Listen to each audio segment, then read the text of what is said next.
Christine, how much does it hurt the WNBA when Caitlin Clark is out?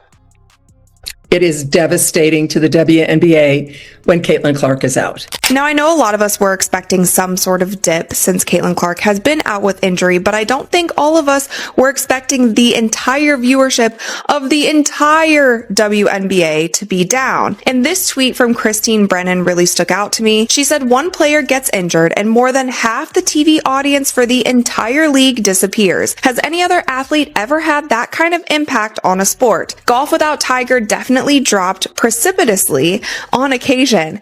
The WNBA is facing a serious financial crisis, and it's happening fast. Without Caitlin Clark on the court, the league is struggling to stay afloat. She's the one player who brought major attention and excitement to women's basketball, and now she's sidelined with an injury. Instead of stepping up to protect their biggest star, the league seems to be repeating the same mistakes. Their inability to adapt or face the facts is costing them millions of dollars every single day. This is a clear example of how ignoring the obvious can lead to major losses, and it's happening right before our eyes. And the truth is the truth, and the data is there. And what we saw when Caitlin was out the last time, the 5 games that she missed earlier in the season, the WNBA's viewership dropped more than 50%. Not just the Fever, but the entire league. These days, it's hard to separate hype from reality, especially on social media. But one thing is clear, without Caitlin Clark, the WNBA struggles to draw big crowds. When she was sidelined with a quad injury on May 24th, it became painfully obvious just how much the league depends on her. Now she's out again with a groin injury, and we're watching the same story unfold all over again. Quad injury jumped to her groin likely because of compensation. But the thing that you have to be careful of is if, say, you try to rush her back from this injury as well, then you're getting into this territory where a very serious injury can happen. That is what the Indiana Fever, that is what Caitlin need to avoid the best that they possibly can. So if it means that Caitlin is out for 3 weeks, if it means that she is out all the way through All-Star, then so be it. National TV ratings for the WNBA took a huge hit, dropping by 55% overall. Games featuring Caitlin Clark's team, the Indiana Fever, saw viewership fall from an average of 1.81 million to just 847,000 when she wasn't on the court. But here's the shocking part, the league still hasn't learned from this. What's happening now isn't just unfortunate, it's a predictable disaster they could have seen coming. Clark went down. The WNBA ratings have dropped over 55%. Yikes. Across the board. Hey, guess what, guys? The league is Caitlin Clark. The league is Caitlin Clark. She is the WNBA, guys. Sidelined with a left quad strain May 24th. National TV viewership has plunged since then 55%. Before the injury, the Fever, her team, were averaging 1.81 million viewers, almost 2 million. Since her injury, fewer than 850,000. While Caitlin Clark was busy packing arenas, breaking TV rating records, and bringing in huge revenue, the WNBA was busy, doing nothing to protect their biggest star. When one player accounts for nearly 27% of the league's entire economic activity, you'd think they'd do everything possible to keep her safe. Instead, they're letting opponents target her without consequence, and then turning around to talk about basketball strategy like nothing's wrong. News is alarming for the league, and it's alarming for the league because this is such a crucial year for the WNBA. At the end of this season, the WNBA will go into CBA negotiations. If negotiations go well, then every single player in the WNBA has a much better chance of making so much more in their next contract. And that's one thing when you start thinking about how many people stopped watching when Caitlin Clark got injured. A lot of people stopped watching because they are boycotting the WNBA. They don't want to give viewership to any other teams or any other players, whether they like other players on the team or not, because of how the media and the league itself has handled Caitlin Clark and how they have treated her fans. What's really frustrating is that this isn't new. The WNBA has been through this exact same situation before, yet they never seem to learn. Every time their biggest star gets hurt, ratings and revenue drop. It's like watching someone burn their hand on a hot stove and then reach for it again, acting surprised when they get burned a second time. What's really concerning about this is the fact that we are only a month into the regular season, and Caitlin Clark has already been out with 2 injuries. With the first one being her having to miss some time with a left quad strain. Now, of course, this is concerning because if you're already on your second injury, you don't want to be that player that is always hurt. Cough, cough, Embiid, cough, cough, Anthony Davis. So I really do hope that the Fever really sits her out right now for a while, only because you don't want her to have more long-term injuries and be more prone. If you're finding this interesting, please subscribe. The financial hit has been quick and brutal. Ticket prices for Indiana Fever games have dropped by 71%, with some going from $860 down to just $250. On average, ticket prices for games without Caitlin Clark fell from $1,370 to only $80. That's a massive drop that clearly shows who really brings fans to the league. Even road games were moved to bigger arenas to handle the demand, before Clark got hurt. Man, bruh. Congratulations to the WNBA. Your ratings are going to drop by 55 to 60% once again. I believe the WNBA have successfully broken Caitlin Clark. Christine Brennan, a respected sports journalist whose upcoming book on her game, Caitlin Clark and the Revolution in Women's Sports, promises to reveal the league's shortcomings, has been one of the loudest voices criticizing how the WNBA treats their star player. After yet another time Clark was targeted by opponents, Brennan wrote that the league is failing when it matters most. She points out the simple truth: Clark alone brings in more than half of the league's TV viewers.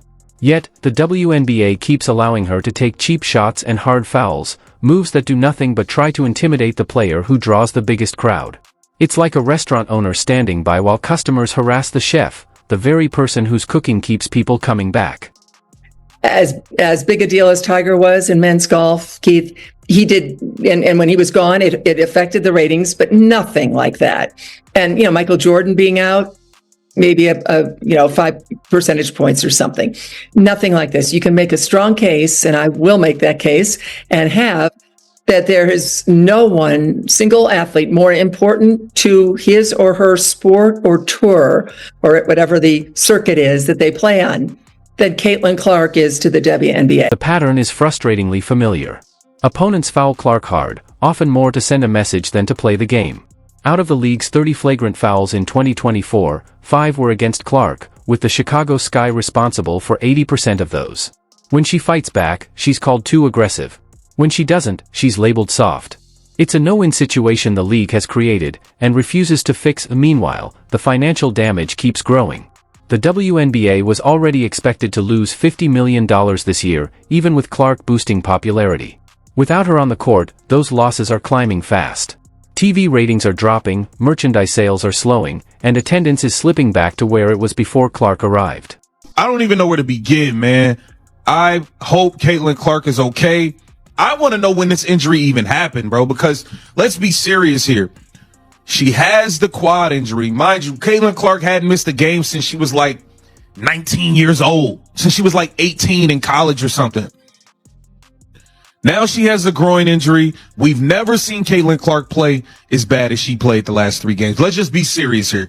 She's like 1 for 20 something on threes in the last 3. We've never seen her shoot the ball this way. I'll say that. Has she been hurt and playing through this? The most frustrating part of all this is that it could have been avoided. Caitlin Clark entered the league as a humble rookie, always praising her teammates and staying out of the spotlight. She handled criticism with impressive maturity for someone just 22 years old. The WNBA had a chance to support her, protect her, and use her success to lift the whole sport. Instead, jealousy and politics got in the way, turning what should have been a celebration of women's basketball into a mess. Clark's injury isn't just hurting TV ratings and ticket sales. It's making big sponsors, who invested millions because of her, rethink their support. This whole situation shows a deeper problem with how the WNBA sees itself. The league seems torn between wanting to be a serious professional basketball organization and chasing social media drama to get attention. But you can't do both. Professional leagues protect their stars and keep the competition fair. Drama clubs stir up controversy and hope people watch. I admire about Caitlin, she's a warrior. She's tough. You hear me? Bruh, you just don't see players. You don't see female basketball players like her. I'm sorry. I done seen a lot of female basketball players, like I said. The difference between the WNBA and other pro leagues is hard to ignore, and honestly, it's embarrassing. Imagine if the NBA let players spend months targeting LeBron James with dirty hits, all while saying it was just part of the game.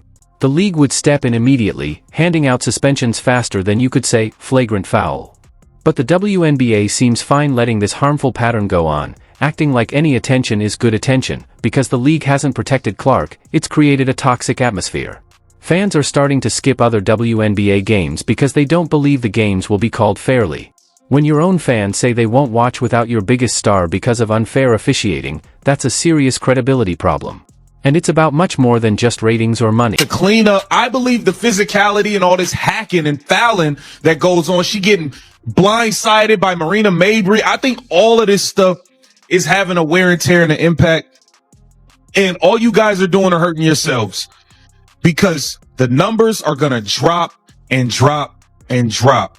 And trust me, when it's time for that collective bargaining agreement, they are going to point to this and say, well, how can we give you guys all this money? What happens if she gets hurt? What makes this whole situation even more frustrating is that the WNBA had plenty of chances to fix things, and missed every one. Every time Clark was targeted, it should have been a wake-up call to set clear rules protecting players and keeping the game fair. Instead, the league just gave the same old answers about basketball plays and letting players play. The irony? Clark's injury, the very thing they should have worked to prevent, has shown just how valuable she is. A 55% drop in viewers is hard to ignore. But even with that clear proof, the WNBA hasn't really changed. Officials keep talking about competitive balance and how physical play is part of the game, acting like hard fouls and dirty hits are necessary. Meanwhile, they treat normal plays involving Clark like they're huge problems, but overlook the dangerous fouls against her. Every day because of the way they play the game, because I love the WNBA. I love the way they play the game. But we really watch it because Caitlin Clark and everybody watching. Now listen, if I keep bumping her, knocking her down, might get her a concussion, you might hurt her for real. For 2 weeks, she was done with like a hamstring. She was down.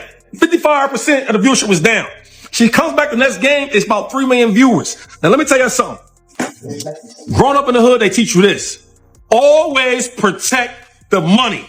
Y'all keep hurting her and all that. She's gone for a year or two. Ain't nobody gonna watch it. If nobody watches, how y'all gonna make and generate money? What I saw walk into the game is what the media don't see. Thousands of kids. Wearing what, Gil? Kids. Huh? What were they? Caitlin Clark jerseys. Were they Fever jerseys? Were they Iowa jerseys? Were they wherever she played? It was whatever she played. And that's what was more impressive to me. It did that. It wasn't just it was Caitlin in the back for her style of play. But her style of play. But it wasn't what we were. It wasn't adults. Right. It was parents bringing their kids and their friends. Them seats was kids filled. Right. And that's what they don't understand. They don't grasp that part of it.